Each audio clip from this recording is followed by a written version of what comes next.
નમસ્કાર, spark today ન્યૂઝમાં આપનું સ્વાગત છે। પહેલગામના હુમલા પછી ભારતીય સેના દ્વારા જે એર સ્ટ્રાઇક કરવામાં આવી હતી પાકિસ્તાનની ઉપર ને જે રીતે હવે અમેરિકાના રાષ્ટ્રપતિ ડોનાલ્ડ ટ્રમ્પ દ્વારા તમામ જે પાકિસ્તાન સરકાર હોય કે ભારત સરકાર હોય એની સાથે વાતચીત કરીને એક રસ્તો કાઢવામાં આવ્યો છે। વધારે વાત કરવા માટે આપણી સાથે બિરેન જોડાઈ ગયો છે। જી બિરેન, અત્યારે જે રીતે યુદ્ધના ભણકારા વાગી રહ્યા હતા, કંઈક ને કંઈક ડોનાલ્ડ ટ્રમ્પ દ્વારા ભારત સરકાર અને પાકિસ્તાનની સરકાર સાથે વાતચીત કરી છે, શું વાતચીત છે અમારા દર્શકોને બતાવશો અને હવે યુદ્ધ થશે કે નહીં?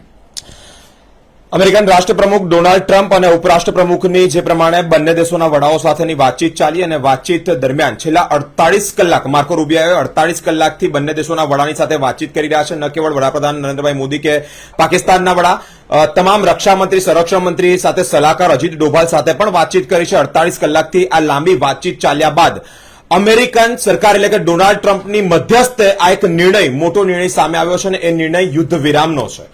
ભારત અને પાકિસ્તાન યુદ્ધ વિરામના આ નિર્ણયમાં સહમત થયા છે। તમામ જે દાવા કરવામાં આવ્યા હતા તે પણ હાલ અત્યારે ખોટા સાબિત થઈ રહ્યા છે। પાકિસ્તાને ઘણા બધા ભારતના જે અલગ અલગ સરહદી વિસ્તારો પર જે હુમલા કર્યા તેને ભારતની ડિફેન્સ સિસ્ટમ દ્વારા નાપાક એટલે કે નિષ્ફળ બનાવવામાં આવ્યા છે। ઘણા સમયથી આ જે હુમલાઓ ચાલ્યા તેમાં ભારતે આ તમામ હુમલાઓને નિષ્ફળ બનાવ્યા, ત્યારબાદ ભારતે પણ તેને પ્રત્યુત્તર આપ્યો છે, પરંતુ ક્યાંક ને ક્યાંક બંને દેશોના વડાઓ ભેગા થયા છે। બંને દેશોના વડાઓ વચ્ચે આ એક સહમતિ કરાર, અને સહમતિ કરાર એટલે યુદ્ધ વિરામનો છે। અમેરિકન રાષ્ટ્રપ્રમુખ ડોનાલ્ડ ટ્રમ્પ દ્વારા આ ટ્વીટ કરી અને માહિતી આપવામાં આવી છે। 48 કલાકથી આ ચર્ચા વિચારણાઓ, ટેલિફોનિક વાતચીત થઈ છે ડોનાલ્ડ ટ્રમ્પની નરેન્દ્રભાઈ મોદીજી સાથે, જે રક્ષામંત્રી, ગૃહમંત્રી સાથે વિદેશ મંત્રી। હાલ અત્યારે એક મોટી પ્રેસ કોન્ફરન્સ પણ યોજાય છે। વિદેશ સચિવ વિક્રમ મિશ્રી છે, તેઓ દ્વારા પણ આ એક મોટી પ્રેસ કોન્ફરન્સમાં તેઓએ વાતચીત કરી છે કે બંને દેશોના વડા યુદ્ધ વિરામ માટે અત્યારે હાલ સહમત થયા છે। પરંતુ ક્યાંક ને ક્યાંક જો દુશ્મન દેશ દ્વારા આવી રીતે હુમલો કરવામાં આવશે તો તેનો વળતો પ્રત્યુત્તર આપવાનો, એટલે કે એક્ટ વળતો લાગુ જ છે, વળતો પ્રત્યુત્તર તો મળવાનો છે। ઘણા બધા એવા દાવાઓ પાકિસ્તાન તરફથી કરવામાં આવ્યા હતા બિરેન, કે જે રીતે તમામ નેશનલ ચેનલ દ્વારા પણ બતાવવામાં આવ્યું કે પાકિસ્તાન એવું કર્યું છે કે અમારા ધાર્મિક સ્થળો પર પણ ઇન્ડિયાએ અટેક કર્યું છે ને આવા દાવાઓ કરવામાં આવ્યા, પણ એ ખોટું ભારતે સાબિત કરી દીધું છે। અત્યારે જે પ્રમાણે વિદેશ સચિવે જે માહિતી આપી એની સાથે જે કર્નલ સોફિયા કુરેશી છે, સાથે વિંગ કમાન્ડરે પણ માહિતી આપી અને એ પ્રેસ કોન્ફરન્સ યોજી। તેઓ કહ્યું કે તમામ પુરાવા ખોટા છે। આ તમામ જે પણ તે લોકોએ આપણા પર એક કહેવાય કે આક્ષેપ કર્યા હતા તે પણ અત્યારે ખોટા છે। કોઈ પણ પ્રકારના એવા ધાર્મિક, ધર્મની લાગણી દુભાય તેવા કોઈ પણ પ્રકાર દ્વારા ભારત તરફથી એવા પ્રત્યુત્તર આપવામાં નથી આવ્યા। ભારત તરફથી સ્પેશિયલ એસ જયશંકર, જેઓ વિદેશ મંત્રી છે ભારત દેશના, તેઓએ પણ પહેલા જણાવ્યું હતું કે અમારો ઈરાદો ભારતના નાગરિકોને, પાકિસ્તાનના નાગરિકોને મારવાનો નથી, અમારો ઈરાદો છે આતંકવાદી સંગઠનનો ખાત્મો કરવાનો, પરંતુ વળતો પ્રત્યુત્તર આપવાનો પ્રયત્ન કર્યો છે। આ જે સ્ટેટમેન્ટ, આ જે નિવેદનો આવ્યા છે તે તદ્દન પાયાવિહોણા છે, એટલે કે ખોટા છે, તેમ અત્યારે હાલ પ્રેસ કોન્ફરન્સ તરફથી માહિતી સામે આવી રહી છે। સવાલ એ છે દર્શક મિત્રો, કેમ કે જ્યારે ભારતીય સેનાએ હુમલો કર્યો પાકિસ્તાન પર તો પહેલા જ દેશના વડાપ્રધાન નરેન્દ્ર મોદીજીએ કહી દીધું હતું કે આ લડાઈ આતંકવાદના વિરોધમાં છે, પાકિસ્તાનના નાગરિક અને પાકિસ્તાનની સરકાર વિરુદ્ધ નથી। પણ જે રીતે આતંકવાદીઓને પાલવામાં આવી રહ્યા છે પાકિસ્તાનની અંદર, ત્યાં જ હુમલો કરવામાં આવ્યો છે બિરેન, કેમ કે જે રીતે આપણે પણ એમને પુરાવા આપ્યા છે કે જ્યાં અડ્ડાઓ ચાલી રહ્યા હતા, જ્યાં આતંકવાદીઓ જે છે ટેરરિસ્ટ જ્યાં રહી રહ્યા હતા, ત્યાં જ એર સ્ટ્રાઇક કરવામાં આવી હતી। અત્યારે જે પ્રેસ કોન્ફરન્સ થઈ એની અંદર સ્પષ્ટ રીતે વિદેશ સચિવ જે છે વિક્રમ મિશ્રીએ તેઓ જણાવ્યું છે કે એક્ટ ઓફ વોર લાગુ જ છે, યુદ્ધ વિરામ છે। ડોનાલ્ડ ટ્રમ્પના નિવેદન, તેઓની વાટાઘાટો, તેઓની ચર્ચાઓ બાદ યુદ્ધ વિરામ છે, પરંતુ act of war it mean firing, ગોળીબાર અત્યારે સંપૂર્ણપણે બંધ છે। પરંતુ જો દુશ્મન દેશ દ્વારા હુમલો કરવામાં આવશે તો કરારો જડબાતોડ જવાબ આપવાનો છે, તે પણ હાલ અત્યારે તેવા પણ નિવેદનો પ્રેસ કોન્ફરન્સ દ્વારા આપવામાં આવી રહ્યા છે। જો પાકિસ્તાન પોતાની નાપાક હરકતો નહીં ભૂલે કે આ નાપાક હરકતો કરવાનું બંધ નહીં કરે તો ભારત તેનો વળતો પ્રત્યુત્તર પણ આપશે, જેનો સીધો મતલબ થાય છે એક્ટ ઓફ વોર। સવાલ બિરેન એ થઈ રહ્યા છે કે જે રીતે પાકિસ્તાન તરફથી હમણાં જ આપણી તરફથી જે હુમલો કરવામાં આવ્યો, ત્યાર પછી પાકિસ્તાન તરફથી એક કોશિશ કરવામાં આવી કે જે લગભગ 8 જેટલા આતંકવાદીઓ હતા એને પણ આપણી સરહદની અંદર પ્રવેશ કરી રહ્યા હતા, ત્યારે પણ આપણી ભારતીય સેના એને મારી નાખવામાં આવ્યા છે। તો આવી એનો ફાયદો ઉઠાઈ શકે છે? પાકિસ્તાન?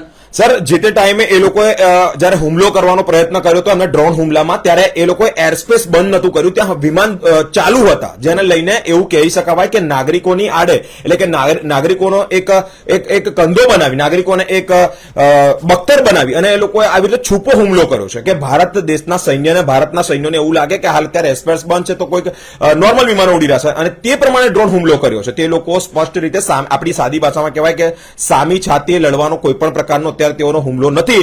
ક્યાંક ને ક્યાંક હુમલો કર્યો છે તે નાપાક હરકતો કરીને, એટલે કે એરસ્પેસ ચાલુ રાખીને હુમલો કર્યો છે, જેને લઈને ભારતીય સૈન્યને લાગે કે આ હુમલો નથી પરંતુ આ એરસ્પેસ ચાલુ છે.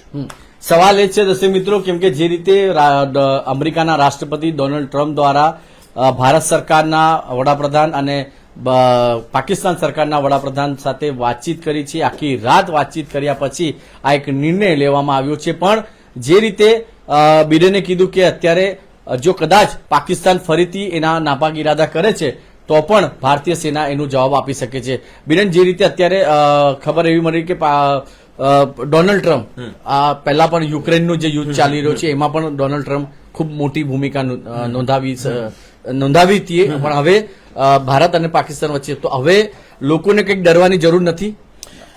ચોક્કસપણે અત્યારે યુદ્ધ વિરામ, બંને દેશોના વડાઓ સહમત થઈ ગયા છે યુદ્ધ વિરામ માટે. ન તે લોકો એર દ્વારા એર સ્ટ્રાઇક કરશે કે ન કોઈ ડ્રોન હુમલો કરશે કે કોઈ પણ પ્રકારના મિસાઇલ હુમલા, કોઈ પણ પ્રકારના હુમલા નહીં થાય.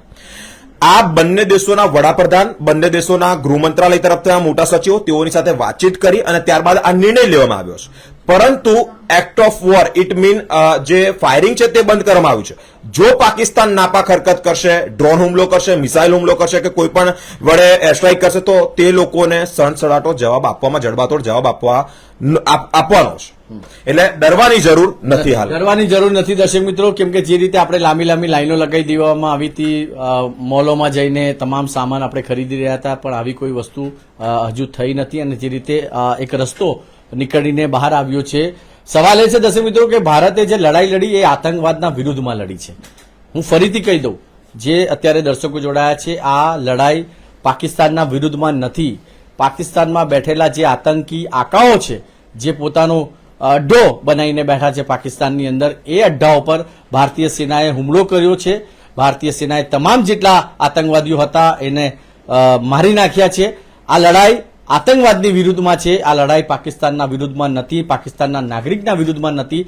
પણ ઘણા એવા પ્રોપેગેન્ડા પાકિસ્તાન તરફથી ચલાવવામાં આવ્યા અને ભારતીય સેનાના જે મનોબળ તોડવાનું પ્રયત્નો પણ ઘણું કરવામાં આવ્યું. પણ આપણી સેના ત્યાં જે રીતે આતંકવાદના વિરુદ્ધમાં પહેલગામમાં જે લોકો મારી ગયા છે એ હવે સાચી શ્રદ્ધાંજલિ આપણી ભારતીય સેના દ્વારા આપવામાં આવી છે. અમે ફરી કહું છું કે આ લડાઈ, પ્રધાનમંત્રીએ પણ કીધું, આ લડાઈ ફક્ત ને ફક્ત આતંકવાદ વિરુદ્ધ છે, પાકિસ્તાનના નાગરિક વિરુદ્ધ નથી, પાકિસ્તાનના સરકાર વિરુદ્ધ નથી. પણ પાકિસ્તાનની સરકાર જે આતંકવાદીઓને રોજ પાલવી રહી છે અને એમના જ વિસ્તારમાં આપણી સેના દ્વારા એર સ્ટ્રાઇક કરવામાં આવી અને જેટલા પણ આતંકવાદી ઠેકાણા હતા ત્યાં મિસાઇલ મારવામાં આવી. આ યુદ્ધનું વિરામ થયું છે, આપણે ડરવાની જરૂર નથી. આ અત્યારે જે રીતે અમેરિકાના રાષ્ટ્રપતિ ડોનાલ્ડ ટ્રમ્પ દ્વારા તમામ બંને વડા સાથે વાતચીત કરીને આ એક વચ્ચેનો રસ્તો કાઢ્યો છે. હવે જે રીતે આ લોકોમાં એક ટેન્શન હતું, એ ડરવાની કોઈ જરૂર નથી. પણ તમામ આ અપડેટ સ્પાર્ક ટુડે ન્યૂઝના માધ્યમથી અમે આપના સુધી પહોંચાડતા રહીશું. વિડીયો જર્નલિસ્ટ ગૌતમ સુનવને સાથે હું કૌશલ, સ્પાર્ક ટુડે ન્યૂઝ માટે.